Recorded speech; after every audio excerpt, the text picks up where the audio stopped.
People process information in different ways, but they process information very quickly, typically. And if you give them something that is very hard to read, the font, the logo, the design, all of that starts to add up. And then you go talk to another advisor and it's very well polished. You have a banking logo, for an example, the top right, looks crisp, one page. People make decisions and trade-offs all the time. But if you're showing me something that looks crisp, it's easy to process and go through, I think you have a higher likelihood of retaining or gaining a client.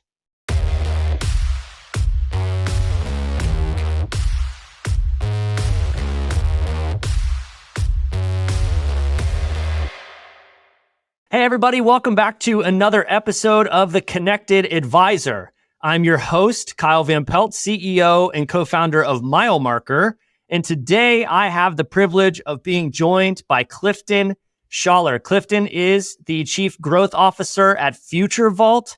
He is a Renaissance man. He is a veteran of visiting Italy. He even studied over in Italy, and he has done a bunch of really cool things. So I think we're going to have a great conversation today about the future of the wealth management industry, but also drop some knowledge and insight for all of you on things unrelated to work. So Cliff, thanks so much for joining the show, man. Super excited. Good to see you and looking forward to this. Absolutely. So I actually got to kick this show off with a personal question outside of the industry. So in my research, I saw that your son's name is Enzo. Is there any relation to Enzo Ferrari with that name, or is it a completely different story altogether? Oh, great question. And, one of the most important things in my life. So it's a funny story. So the quick story is that our son is named after my which grandfather in Italian. His name is Vincenzo. And my wife and I could not decide on a name. We knew we were having a boy. It came down to hair color. And as you can see, I've not been blessed with just beautiful, luscious locks, but my wife does have beautiful black, Italian hair. I'm very pro Enzo. My wife loved the name Luca. I was like, look, Luca essentially means light in Italian. So I'm like, if he comes out with blonde hair, as I was born blonde, crazy, but I was born blonde, which then eventually fell out. I was like, let's go Luca with light hair. We'll go Enzo dark hair. He came out with dark hair. We did Enzo. No relation to Enzo, but his first word was car. So maybe we'll see. And he is a Ferrari fan by force. Everybody's a Ferrari fan, really, right? I mean, some of the most beautiful machines to ever touch the road. Absolutely. What a cool story. Yeah.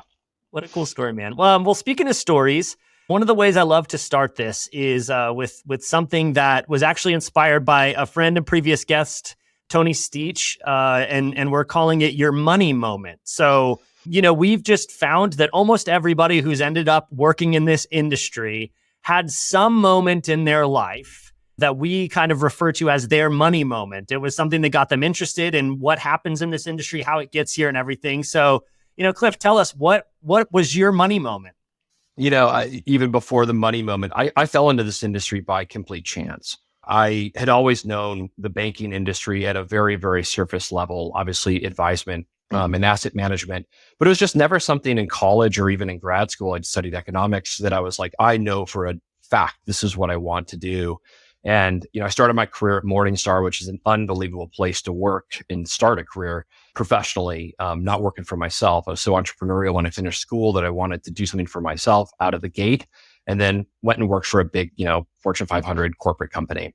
At Morningstar, and my career is full of lots of different turns in a short amount of time, which has been incredible. But really what the money moment was is meeting people working in user experience design and research, and finally hearing firsthand how big and macro is the work in, let's just say, serviceability of what we do every day.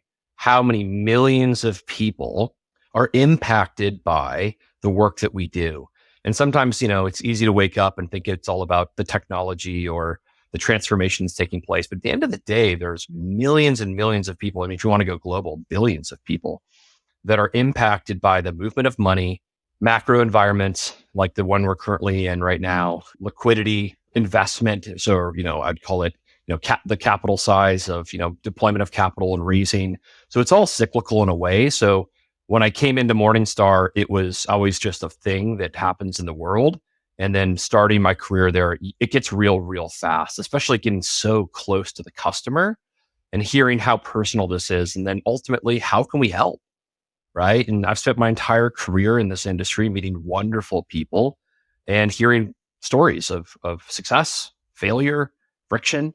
So I guess you could say my money moment was jumping in head first, getting to know the customer for the asset manager, the advisor constraints, the portfolio manager, the advisory side of the arm, so wealth side of the arm, and the individual investors. They're doing all of this on their own. So that would be something that first comes to mind where I started saying to myself, like, wow, this is really impactful. And the things that we do on a day-to-day, week-to-week, sprint to sprint, quarter-to-quarter, year-to-year, we sometimes get hung up on share price or valuations. But at the end of the day, like, we're making impact on people in one of the most important things of their life, which is their financial success over a time horizon. And it's fluid. It always changes. So that's something that comes to mind out of the gate. That's excellent. I love that.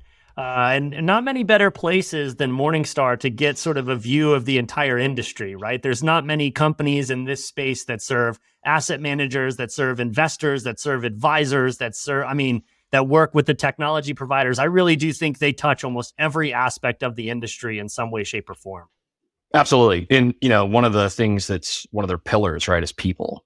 And I made it a point to get to know as many people as possible. And it's a big company, right, in Chicago and global company, but there are so many great people, and I call them like the Morningstar alumni, right, that are just all over the industry. And my reputation and my relationships, I take very seriously and never want to burn a bridge because it's such a small industry, even though it's massive.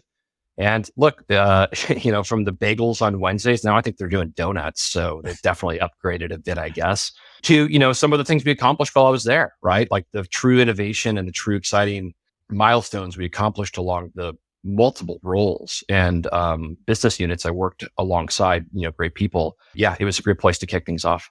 Yeah. And your role there was you were like a UX researcher. Is that right?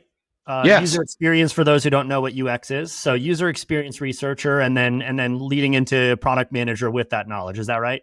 That's right. So UX design, and design part I say with a lowercase d, just because I was surrounded by people that, they went to school for design, they went to school for, art theory. And I felt like I was pretty creative walking in the door, and then you're surrounded by professionals and you're like, whoa. So I learned a lot from the design community and how much design plays in an imperative role into good looking software and bad looking software, even print design. So I was truly blessed with the amount of people that I got exposure to and learned a lot and listened a lot.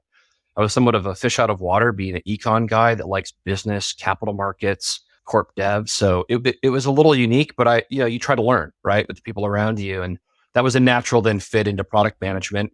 And, I have a friend that taught me, and I'll never forget. He's like, look, at the end of the day, when you move from one role to another, people want to make sure you can be a plumber, right? Connecting pipes, making sure stuff flows, information, populates on a screen, fixing stuff.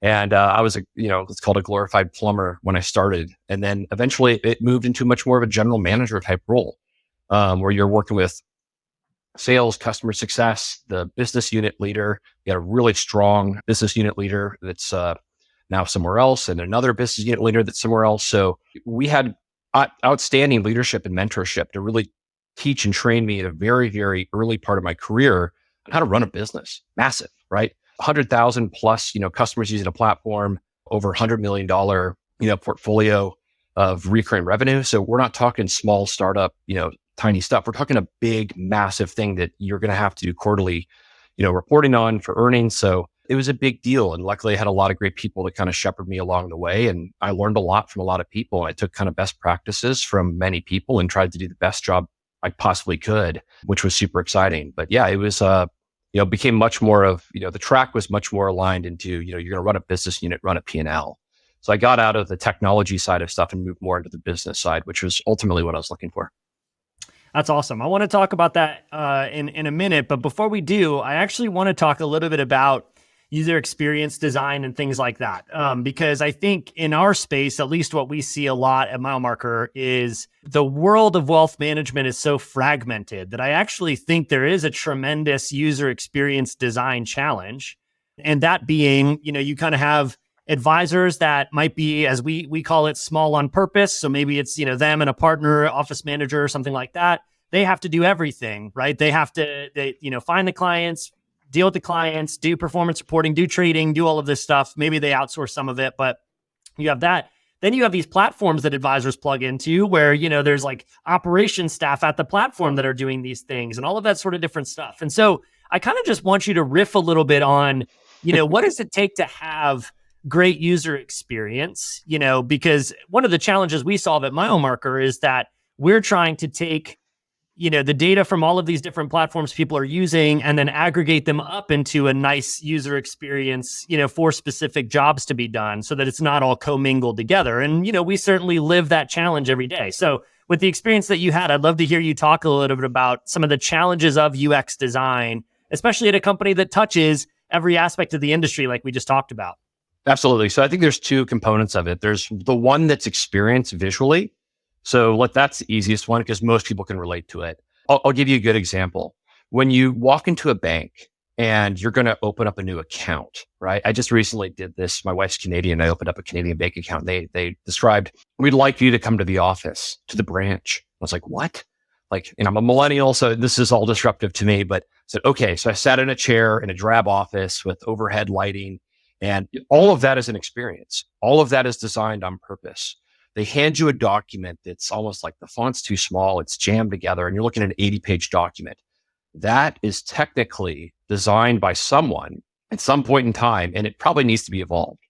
So if you are an advisor, your small shop or medium shop, when you hand someone a proposed portfolio or a financial plan or an estate plan, people process information in different ways, but they process information very quickly, typically. And if you give them something that is very hard to read, the font, the logo, the design, all of that starts to add up. And then you go talk to another advisor and it's very well polished. You have a banking logo, for an example, the top right, looks crisp, one page. People make decisions and trade-offs all the time. But if you're showing me something that looks crisp, it's easy to process and go through, I think you have a higher likelihood of retaining or gaining a client. So that's the visual exterior side, right? That you're finally seeing. On the interior side, it's the whole flow of really understanding, as you mentioned, the jobs to be done. And by the way, take it with a grain of salt. I'm not an outstanding designer, but your guys' stuff at MileMarker is incredible. Right? I love it. It looks great. It's easy to flow through. Like you guys are doing it which I like to say the right way. So there's some firms where they're going through the transformation, right? And it's not just what do you see on the outside of a website or a document or a proposal, but it's also, do we really understand the job to be done the customer's trying to do? If I were to even go one step a little bit deeper into that, when I was 13, my dad took me to Palo Alto and took me to IDEO. And this is like the extreme case, but they're a massive, global leader into solving problems in a very creative way. And I walked in and they had, spatulas and stuff all over the wall. And, this young teenager, you're like, this is one of the coolest places I've ever seen. And they radically solve problems through what we'd call like innovation or design thinking, where you're constantly trying to solve something quick, break it, understand it, test it, feedback, etc. So I went all in. One of the core reasons I chose user experience design is because I was obsessed with understanding the needs and then really de-risking through feedback loops of, is this really going to work? I've seen companies say they do it, they don't. I've seen companies say that we really care about the customer, but I don't see a lot of evidence. And then you see companies that truly dive deep on their needs, their jobs to be done, delighting the customers. And then it's felt. Customers come back. Adoption is higher. When you invest in ways to make customers happy, and I'm sure you and I can think of 100 different ways, there's friction, the things we want to do, but the ones that make it easier, I think I'll call it table stakes now. Like this is not 15 years ago where you just need to be able to open something up and call someone on the phone. Like the bar has been raised so much higher by massive companies that people will say, can you just make this like Google? Can you make some sort of voice AI that I can just, and you look at people who are like, wow. So companies have got to transform and keep up because the customer is changing. The needs are changing. The bar is being risen. That's all a good thing at the end of the day. At the end of the day, you should have happy customers that, get both ends of the UX, which is what they're seeing and experiencing on the outer layer, but then on the inner layer, doing your homework and prioritizing, how do we know what we're building is going to solve the needs, solve for the friction, actually complete the job to be done to the customers after. Easier said than done, but that's a very macro level. I love it. On the two. And I think I didn't know this is what you were going to say, but I think it really does align with our thesis, which is advisors have a specific job to be done. And I think as you plug into infrastructure as an advisor, you are outsourcing some of those jobs to be done to other people. And so how do you kind of create these software experiences that are specific to your job to be done so that the user experience is not being muddied by the job to be done for other, that other people are doing that you shouldn't be touching, right?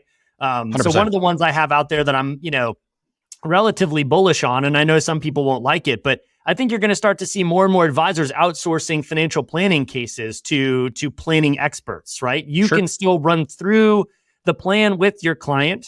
And I believe there's a lot of value in planning, right? But I think you are going to then send a case in to people who are just absolute experts at the planning software, the planning process, and they're going to kind of bring you back 1 to 3 options for how to walk through with the client. And then you're going to deliver those planning options or maybe even bring that person in. But I just think the age of the advisor having to do all of these things is starting to go away. And there's going to be much more ways for an advisor to be supported because, there's no doubt that the trend shows more and more people want advice than ever before.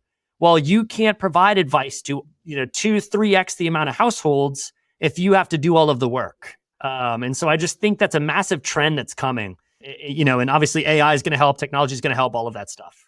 Couldn't agree more. It's even in some of the thoughts of when we were going to kick this thing off of, right, like the changing environment, right?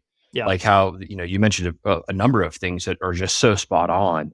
And look, the changing customer, the shifting of generational wealth, the shifting of needs, the shifting of people's roles and jobs. Like, this is not static and fluid when we've maybe for a long period of time have seen a lot of our industry be able to service a very static type of customer that stays with one advisor their entire career or one job for their entire career, one industry, their entire career. Things are very different today than they were 50 years ago in a lot of different ways, but it's going to continue to evolve. And technology today is going to be the catalyst to make things better.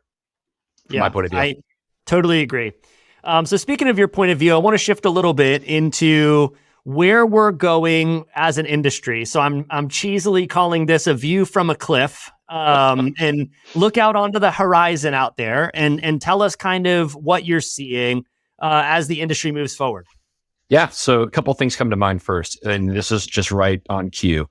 I call it retirement readiness. So that's something that, as you look at towards the generation that's about to retire or getting close to retire, you keep reading about, industry articles or news about the lack of savings or the lack of wealth that's taking place. Many people, I've chatted with are worried they're living on a fixed income and they're looking at coming back into the workforce, due to liquidity constraints, or they want healthcare again to, manage costs. These are things that impact real people on a daily basis. And I think our industry is extremely well positioned to help solve for that pain. You just mentioned on planning being outsourced, right? Like advisory practices becoming extremely focused on just retirement due to the size of the serviceability of that market and how a lot of the advice is given is somewhat generic in a way. Now, I realize there's lots of vendors and lots of tools, but at the end of the day, if my core needs or my core job to be done is to get me through the year, because I had a plan, now that my plan has been turned upside down because of the macro events that are taking place and the cost of living adjustments, that's a real thing that people are experiencing that I think our ecosystem is going to be well positioned to help really solve some friction points there. So that's one, and this is what keeps me up, not keeps me up at night because I'm not ready to retire yet, but I think about my own retirement, right? And I think about how, there is a lot at stake in what we do because this is something that is very wide in breadth. It happens over a time horizon for most people.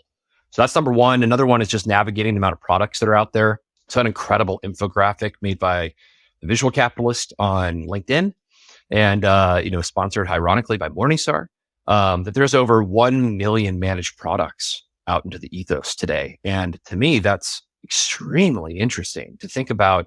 I thought about a grocery store, right? Like I think people want options. They want to make trade-offs, but man, a lot of product that I'd say your average maybe investor might not be best positioned to make some of those decisions on where to take things. So just a lot of information, a lot of product, a lot of price, differentiation and rules, right? Of how these vehicles are set up or how the products are set up and where to obtain them. So again, I think our industry is extremely well positioned to help navigate the sea of product and really tailor, specific portfolios or sleeves for those end investors. Another one would be access to private markets. I am extremely bullish and excited about this space, mainly because, as we've seen public markets, have some turbulence, let's call it. There's a lot out there where it used to be you've got to have millions and millions of dollars to gain access to these private vehicles. And now we're seeing, interval funds show up, which acts like a mutual fund. It's traded, quarter liquidity availability, where you're able to see private investors come in and say, I want access to something that has massive upside for a longer term play for $200,000 check. We're seeing things down to $10,000, $15,000 entry points. So, at the end of the day, that is massive, right? Like we're talking the heart and soul of the US economy is in the private markets, right? Like maybe $100 million revenue and above, like that's the core. How do I get access to that? Years and years and years ago, it used to be very like internal circles only that gain access to this extremely upside driven private credit, private equity, REITs, venture capital, et cetera. That's starting to democratize. That's going to have a profound impact on people as they continue to build their wealth, as they continue to look at options. More optionality that's out there is a good thing. So the hurdles in the past of like going through subscription documents, K1s, the taxation on it, we're seeing things change in our industry that is just incredible. And I am like, you could maybe see it and feel like I am extremely passionate about this stuff because it's taking things that were not really a option and being, starting to come down from the ultra, high net worth on down. We'll probably eventually get to mass affluent, which is very, very exciting. So that's one more. And then one more is just like the generational wealth transfer. That's one that we talk about a lot and, you hear it, but I hear and read that, one of the biggest reasons why someone will leave their advisor is that they don't understand me.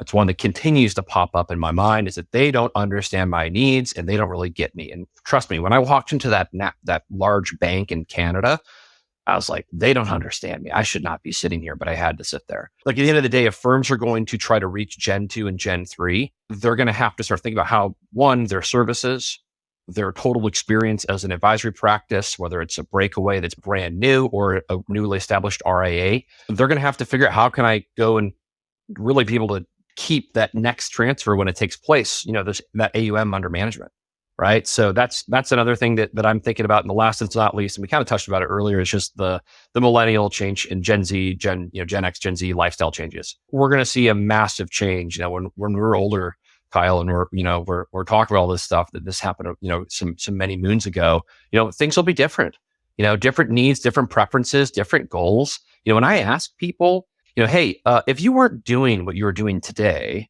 what would you do? And I have about a 50-50 response rate of I am doing exactly what I want to do versus, I would do something completely different. And I mentioned earlier that people are leaving industries, they're leaving jobs, they're moving. I'm a complete example of someone that's lived all over the place. We're not doing things from a behavioral standpoint as people the same way we were 50, 40 years ago. So that's a huge change that I think, again, our industry will be well positioned for those that transform and change to meet the needs of the next generation. And this is going to have impact not just on individuals, but as our economy macro-wise as well. Great viewpoints on where things are going. I mean, there's a lot to unpack there.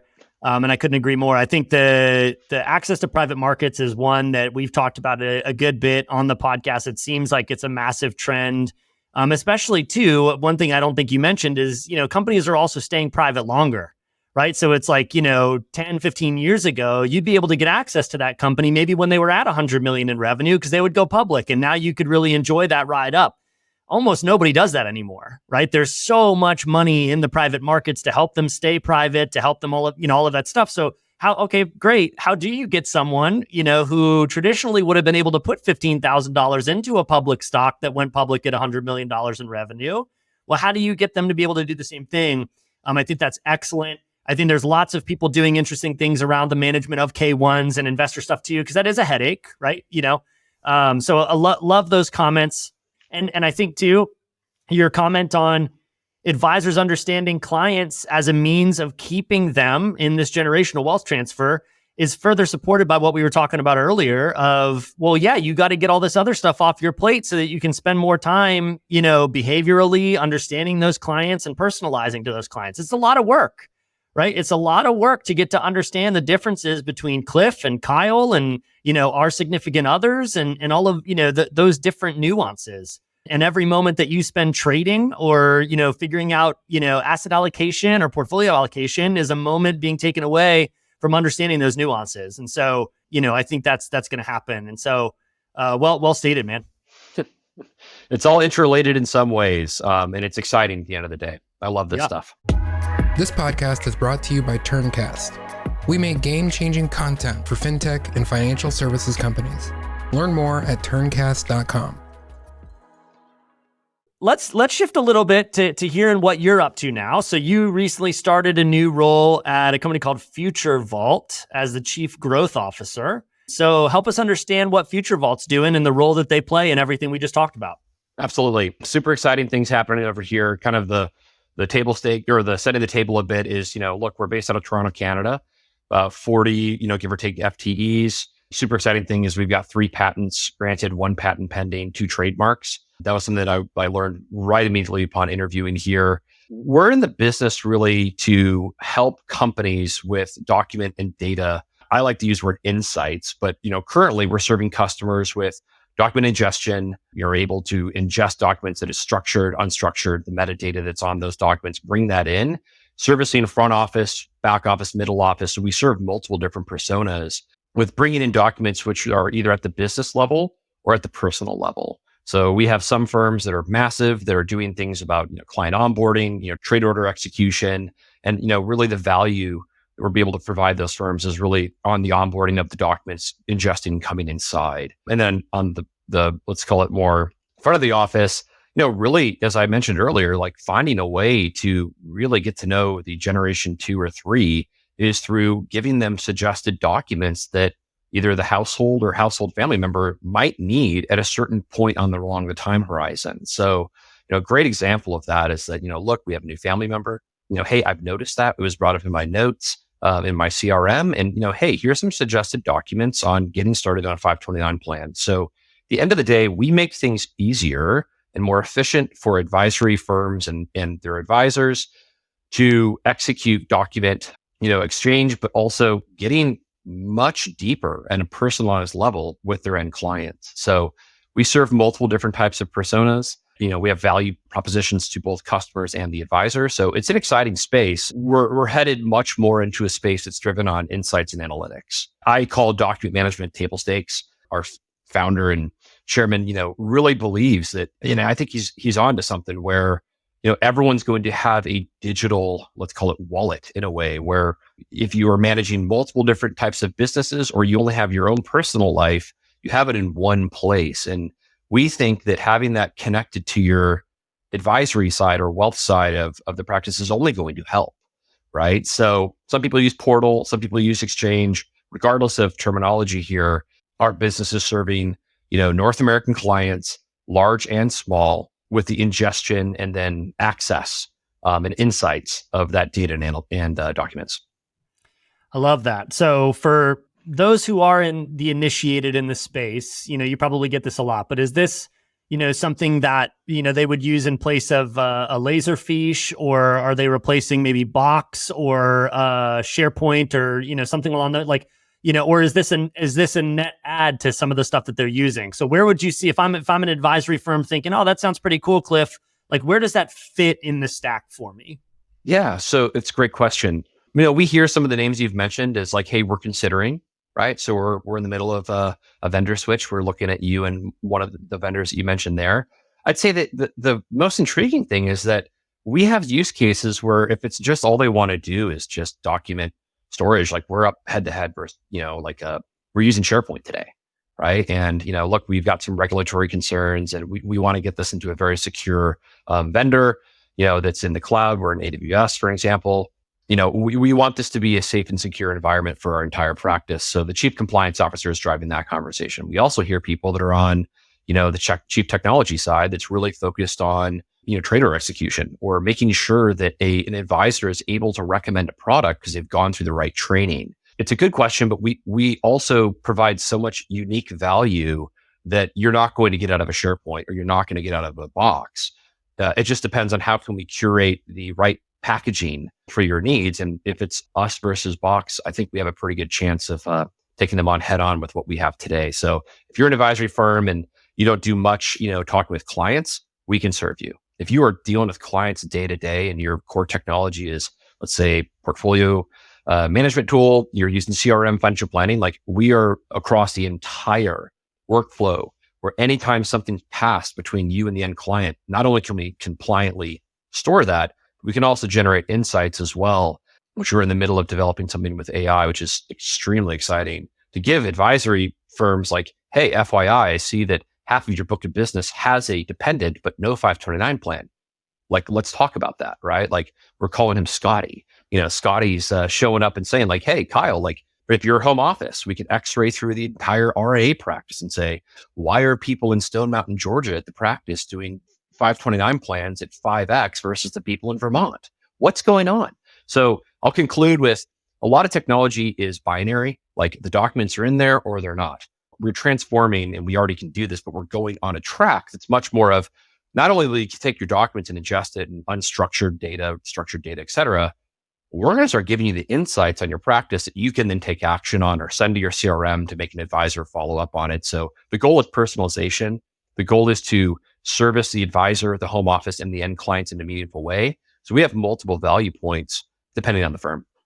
Excellent. I love it. Well, I'm sure people will be checking that out as they listen to this. I think that's cool. So when doing research for this podcast episode, I came across something that you wrote, and I wanted to just talk about it. So I'm going to actually read your words here, and then we'll let you go a little bit deeper. But you said, while enjoying one of the countless espressos, it struck me that the lessons I've learned can be applied to professional growth and inspiring others to pursue their passions. Here are some heartfelt insights that you've discovered. And you have 5 heartfelt insights here, which were selfless leadership, living in the moment, encouraging authenticity, inspiring a sense of purpose, and leading by example. I would love for you to unpack some of that for the audience and, maybe encourage them a little bit through your 5 heartfelt insights here. Oh yeah, I vividly know exactly what you're talking about there. I just got back from Italy earlier this year for a wedding, and I took my son the first time to Italy, which was incredible. Look, at the end of the day, there's so much content out there, and I don't pretend to be a blog, someone that sends thought leadership out to everyone weekly, but at the end of the day, it is probably the emotion of eating such wonderful food and spending some time with my family there. But some of those things that come to mind is just the purpose driven, right? Even my own team and people that I've, helped mentor, and even being mentored by people myself, is just people keep telling me about purpose. If you're waking up every day and you don't feel the purpose of what you're doing and the impact that you're having, like that could be because no one's asked you and no one said, hey, like, why are you here? What are you showing up day to day to do here? It's so easy to get caught up in the spreadsheets and the roadmaps and the sales calls. But at the end of the day, like, we're human beings. Like, what are you here to do? What's your purpose, man? And that's something that I not only have had challenged on myself, but I challenge others of like, what are you here to do? Kind of going back earlier about like, if you weren't doing what you're doing today, what would you do? And I hear all kinds of stuff. And I ask, sometimes I dig a bit deeper and go, what's stopping you? How can I help?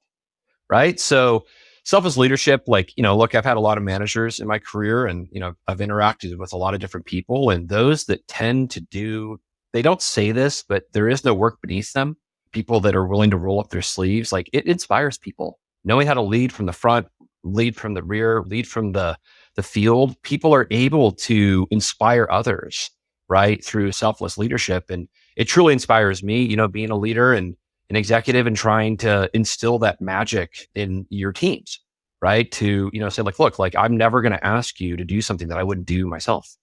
And that's just my own kind of MO.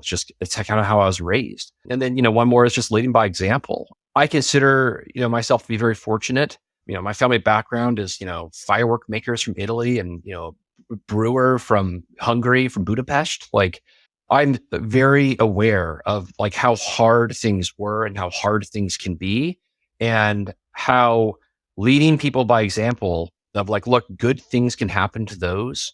Obviously there's some luck involved and who but at the end of the day, like when you put your best foot forward and you try really hard to make an impact, I notice it instantly. And I constantly ask my mentors, like, what do you think about what I'm doing? What do you think about where I'm going? the advisory board I'm sitting on, like, how can I add more value to the founder and their team?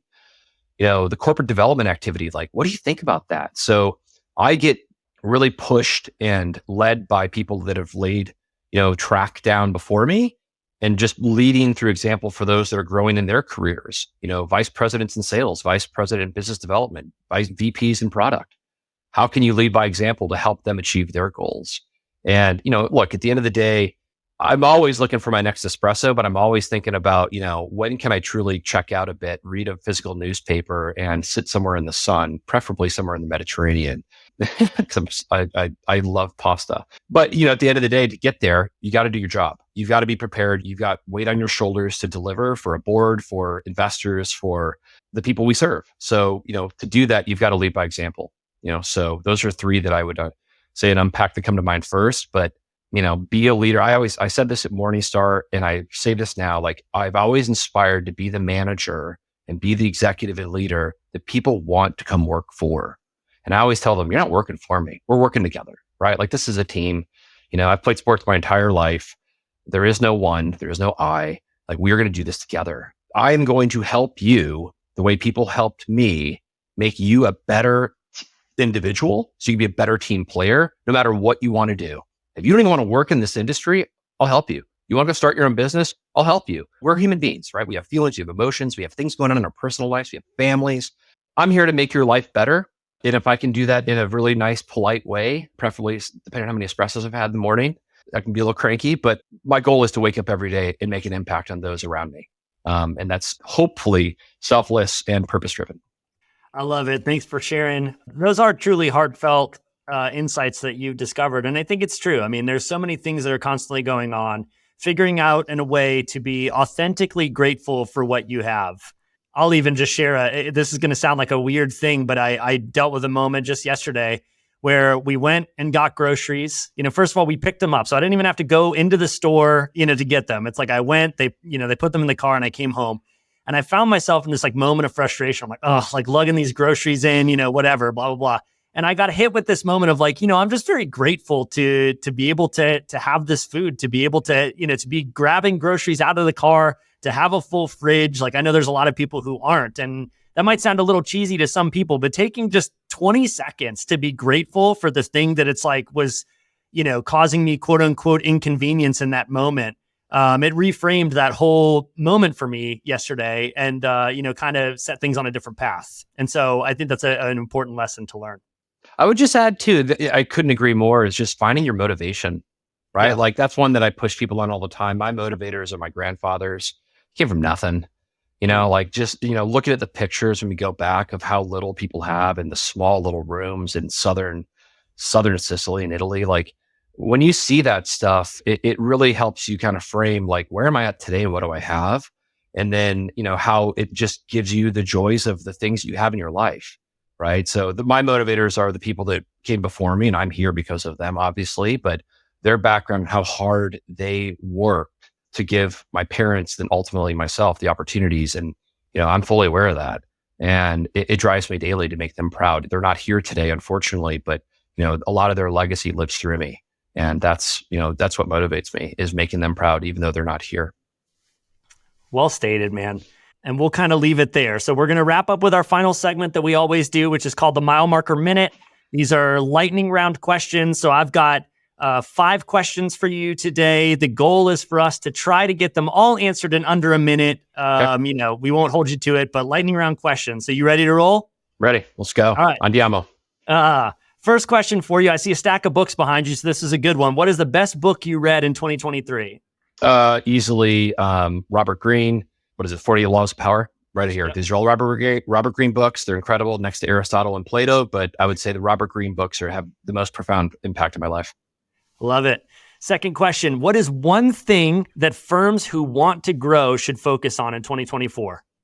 Oh, wow. Okay. That's a great question. I would relook at your customer base. So I would completely look at your customer base as we see sales cycles extending, as we see, capital deployment being hyper focused on, CAGR rates potentially coming down. Go look at your customers, hyper focus on gross margins and gross retention. I love it. Third question. If you could travel back in time, what period would you go to?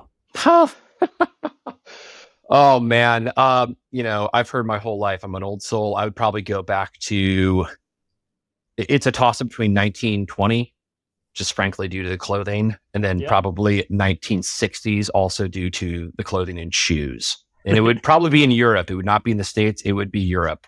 Excellent. I love it. 4, on average, how many espressos do you have per day? Great question. I take this very seriously. I typically have about 3 to 4 a day. I try to cap off unless I'm running later that day or going for cycling later that day. I'll have 5, but I'll have macchiatos until about noon, 11 o'clock noon, and then I'll probably just switch to espresso, and maybe 1 after lunch. Man, that's amazing. You are fueled by caffeine for sure. All right, and final question for the interview. If someone could only go to one place in Italy for a week, where would you send them? Just one? Yep. I mean, okay. Sicilian bias here. You're always going to hear that. It's hard to say because it got blew up by White Lotus, but Taormina is just magical. You're on the top of the hill. There's a Greek amphitheater that is like the core centerpiece of the town. You're overlooking the sea, and the food, the freshness of food, the freshness of oranges. You're near Etna, so an active volcano, the pistachios and the granita. So those are the things that I think about, and it is just truly stunning. What a great way to wrap it up, man. This has been a wonderful, wide-ranging conversation from the future of our industry to heartfelt insights on how to enjoy your life more, be grateful for your life and what you have, to some great insights shared in the Mile Marker Minute. So Cliff, thanks so much for joining us today. It's been a real pleasure. Honored to be here. Good to spend time with you. And it was just great. Absolutely. All right, everybody. This is another episode of The Connected Advisor. Make sure to hit that subscribe button so you know when the next one comes up, and we will see you on the next recording. Thanks so much.